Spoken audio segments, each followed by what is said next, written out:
Çok onurlu, çok gurur duyduğumuz bir gün. Bugün 25 Aralık. Günlerden 25 Aralık ve 97 yıl önce bu şehrin kanıyla tarih yazıldı. Bu şehrin bayrağının rengini veren şehitlerimiz ve gazilerimizle tarihi yazıldı. Bunu unutturmamak için bu tarihi binada hep birlikteyiz. Özellikle Ali Ziya abime çok teşekkür ediyorum. Şehrim adına çok teşekkür ediyorum. Ülkem adına çok teşekkür ediyorum.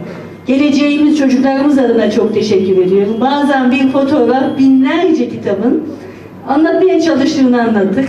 Bu şehir herhangi bir şehir değil. Gazi şehir.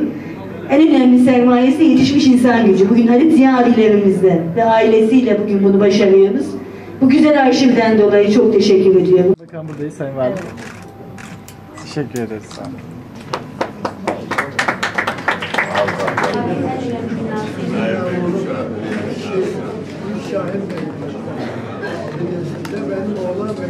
Öyle mi? Evet. %1'i değildir.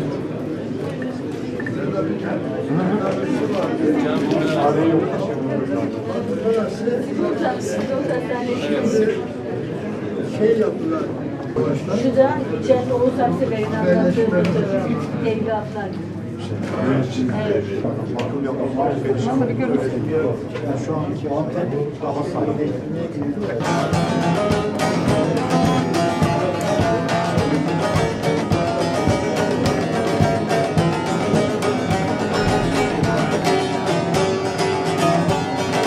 Toprağında yatar şehitler senin, adına kurbanın Gazi Antep'im. Yılanlar yurdu Şahin Bey düşmana göksünü gerdi.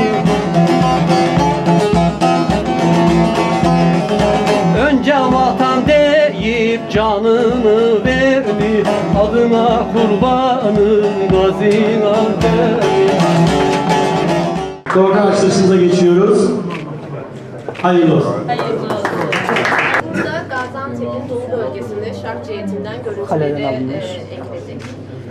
Sergimiz maalesef yok olmuş. İyi ki bu albüm olmuş ki biz de o yapıları görebiliyoruz. Şapkanı ve geçmiş. Onu temizliyoruz.